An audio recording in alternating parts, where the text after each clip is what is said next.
Hello everyone, in today's video, I'll show you how to create this delicious blueberry tart in Procreate. We'll paint together and I'll guide you by sharing my top tips and tricks to achieve this realistic look on your iPad. It doesn't matter if you're just starting out your artistic journey or an advanced skilled artist, these tips will help you take your work to the next level. So take a moment to cozy up, grab your blanket, and let's get started. All the brushes and the canvases I'm using will be found in the description below. You can also download the free sketch and color palettes there as well. For today's demonstration, I'll be using the Rough Groove Texture canvas, but you can use any canvas you like. As you can see, these are the color palettes that will be available for you in this order, so it's easier for you to follow along. The sketch is already downloaded and imported to my canvas underneath the watercolor texture canvas effect, and make sure to have a new layer underneath the sketch that we have. So we'll start with picking this light blue tone color and start off with using the wet on dry brush hard edge effect with 100% opacity and 100% size. If you are enjoying these tutorials, hit that like button, subscribe to our channel so you'll be notified when new videos are released. And to achieve this realistic look, it's important to realize where the light source is coming and the shadows will be casted. This will help with working with the values and the colors. For instance, my light source is going to be coming from the left side, so the values on the left is going to be a little bit lighter and it will get darker on the right side. This will achieve this realistic look, making the colors pop even more. We can zoom in and work on the blueberries one by one, doing it the traditional way by adding light tones, mid-tones, and dark tones. Since the light's coming from the left, it's going to be a little bit lighter in the center, slightly to the left. And we're going to do the same thing across all the blueberries, in the same direction where the light is coming. Starting with a light tone, lays down the foundation and provides a glow. And to keep the highlights alive and translucent.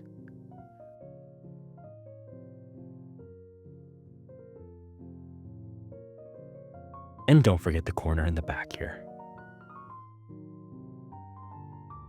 From there, we're going to create a new layer to add the mid-tone color. And we're going to pick the second tone color. It's going to be a little bit darker. And we'll put a second layer around the light tone color that we made. The mid-tones will bring form, shape, and some depth into this. It's subtle, but essential for structure. And we're going to do the same thing across all the blueberries. I decided to do this full tutorial requested by many of you after watching my short tutorial across my platforms, and as of now, it has gotten over 15 million views. It may look a bit complicated, but once you see this tutorial, you'll begin to realize how easy it can be.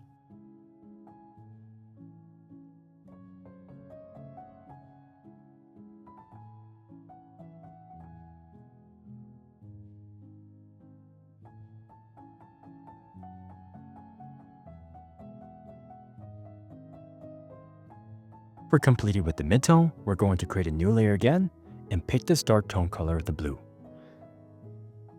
Now the same thing, focusing more on the right side and the deep corners and the centers of the blueberries. This is where the magic really happens. The deep shadows, the contrast, fine details that makes the blueberry pop. And don't worry about going over the layers together, because when we mix them together, it'll all work out. And between the gaps of the blueberries, we're going to use a dark tone color to continue painting.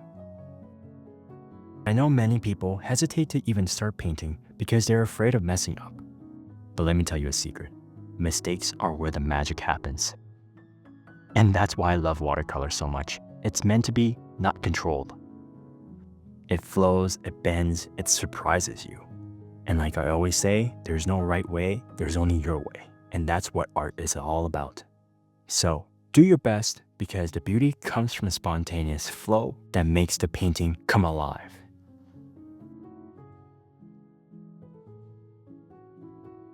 Now once we're done with the light, mid, and dark tone colors, we're going to open the Layers tab and use our two fingers and pinch them together to combine the layers together like this. Now it's going to be a lot easier for us to blend. Now use the moving blender, and we're going to zoom in and keep the size to around 20% with 100% opacity and just going in one direction wiggling around just like this, mixing the two tone colors. It's important to keep the size relatively small, but not too small where it's going to take you forever to blend, but enough for you to blend only two tone colors at a time. Working with two tone colors reduces the chances of over-smudging the area and allowing you to have more control with the tone color blending.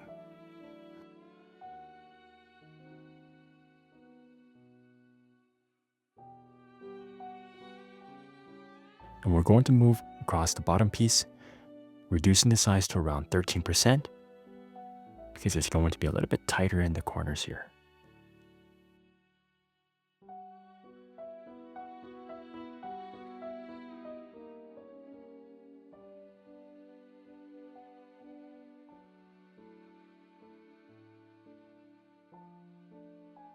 As you can see, I have overlapped the areas.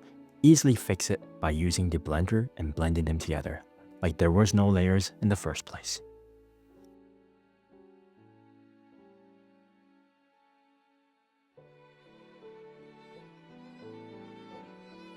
Now we're going to focus on the golden brown pastry shell of the tart. So we're going to create a new layer, and we're going to start with this golden brown tone color, using our wet on dry brush. And starting from the left, we're going to go right across and also putting a thin layer at the bottom, keeping the center the bright golden color. So starting from the left, we're going to go all the way across, just like this. And we're going to make another bottom piece tone color with the same tone color, creating some grooves just like this. And then we're going to pick this yellow bright tone color to fill in the center. The wet on dry brush is pressure sensitive, so when we're in the corners, we're going to put less pressure. In the center, to fill in the areas, we're going to put a lot more pressure. This bright tone color is going to create the golden crust look, just as if it was freshly baked out of the oven. And from there, we're going to use the moving blender, keeping the size to around 25–30%, and wiggling around just like this, creating some groove lines, going up and down like this. A lot of people ask me, how do I pick my tone colors? And for me, I like to use multiple references, and sometimes I make an excuse to go to the piggery, for reference purposes, but the main thing is to just try the colors out and see it for yourself.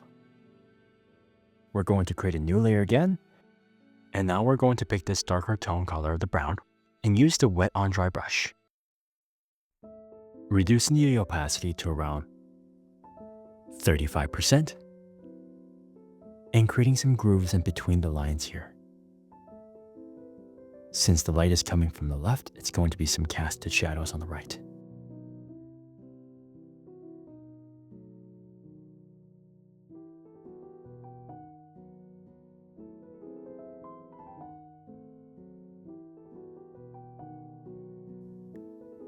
And to create more value and depth, we're going to create another line from the top all the way across, as if the crust is kind of folded outwards. And since it's going to be a little bit more darker on the right side, we're going to increase the opacity to around 40% and layer it on the right side a little bit more.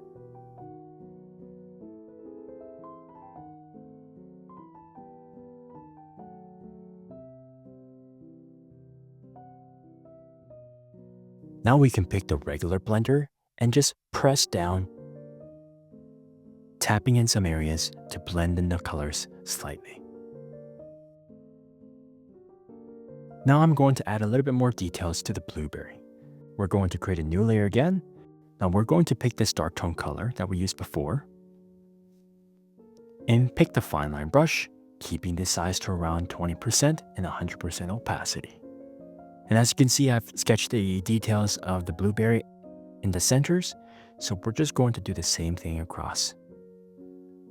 And there are going to be a lot of variations of the blueberries, so one is going to be facing forward, and all you're going to see is the back end of the blueberry, and the front and the corners to give a bit more variety.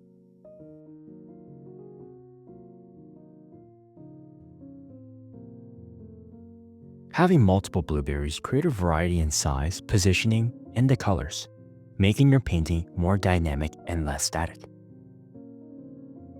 The painting looks a bit more alive, less flat, and gives an opportunity for the blueberries to be unique on its own.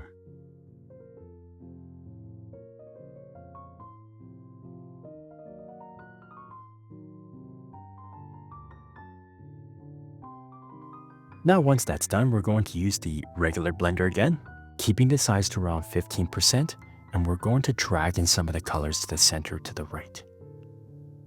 Because the light source is coming from the left side, the center of the blueberry is going to be dug in a little bit more, and it flares out of the lip of the blueberries.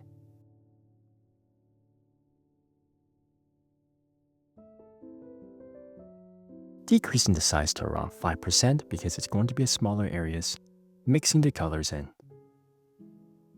By working on the core of the blueberry, it really brings out the realism of the blueberry's center. More berries equal more opportunities for light to hit at different angles, casting its shadows with each other and the tart. It allows you to practice highlighting and shading multiple times throughout the painting.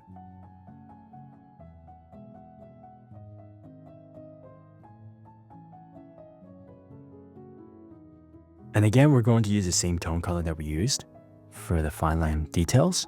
Again, pick the fine line brush again, and we're just going to add little dots in the center of the seed, just like this.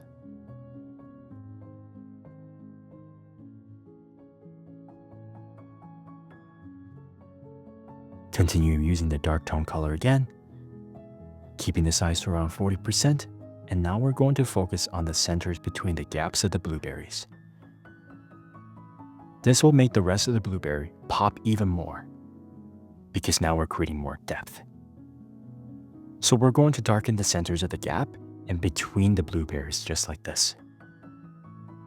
This not only enhances the contrast between the light and the dark, but it also helps define the shape of the blueberries around it. Especially when you have a cluster of blueberries and want to create more depth, enhancing the contrast by adding darker tone colors like this. It will enhance the highlights around the blueberries to create a nice, soft shadow.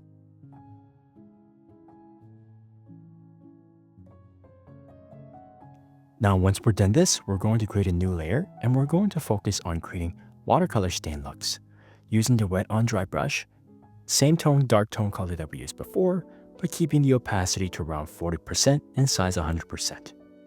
And since the light's coming from the left, we're going to focus on the right side, but with watercolor stain looks, just like this. The centers are going to be a bit translucent, but the edges are going to be harder, creating that darker edge of the watercolor stain looks as the paint dries. Focusing on where the mid and the dark tones were, this will enhance that look that we had before. We're going to do the same thing all across the blueberries, focusing on the mid and the dark tone areas, just like this. I really love using the wet on dry brush because it creates a nice pigment on the edges that draws the viewer's eyes. And I simply love the intentional stain look, that bold statement that you make with a simple technique like this. Going back to it, it creates the imperfection look. You create streaks, overlaps, some stains that aren't uniform, which makes the painting more unique. Now we're going to create some shine, so I'll create a new layer.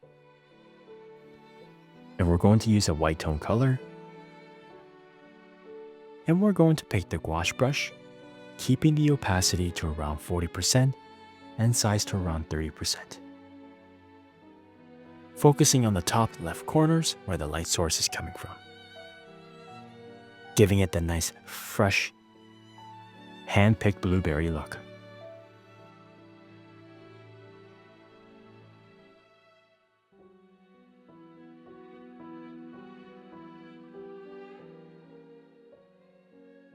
And since it's going to be more at the bottom, there'll be less shine to the bottom pieces, so we're going to reduce the opacity slightly.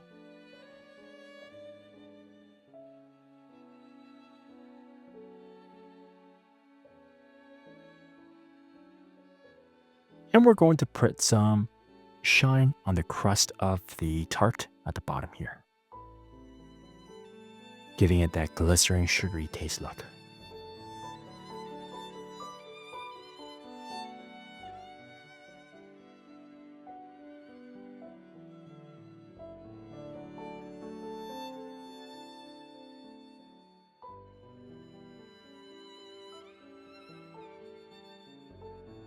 And since we created the shine on the top left corners, we're going to cast a shadow on the right side.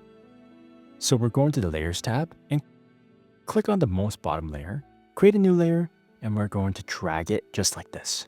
And we're going to pick this dark blue tone color using the Wet on Dry brush, keeping the opacity to around 40%. And starting from the center, we're going to create some grooves. And on the right side, we're going to loop around as it casts a nice shadow. Just like this.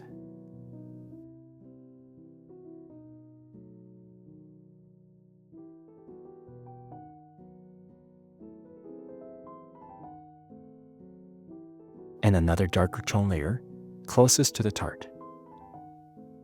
And then use the regular blender to mix in the colors to give it a more gradual change of the shadow tones.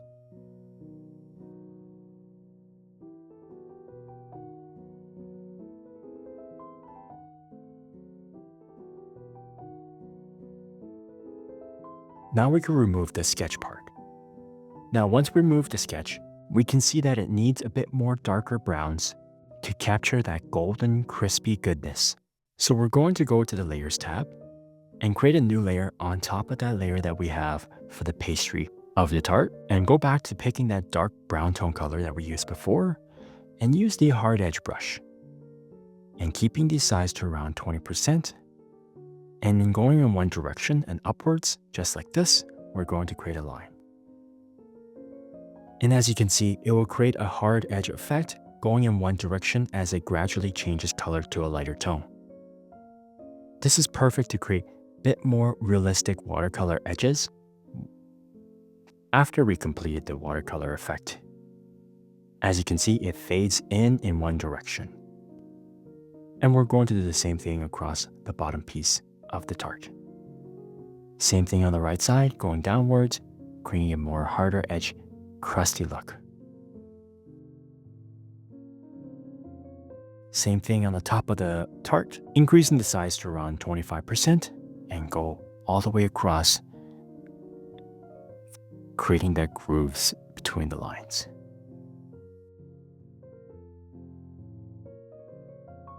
Now since we casted some shadows on the right, we're going to continue doing that at the bottom of the crust. We're going to create a new layer. On the top layer tone colors, use the same tone color that we used for the shadow, using the Wet on Dry brush, keeping the opacity to around 35% and casting some shadows on the right side as the blueberries blocking some of the light, just like this.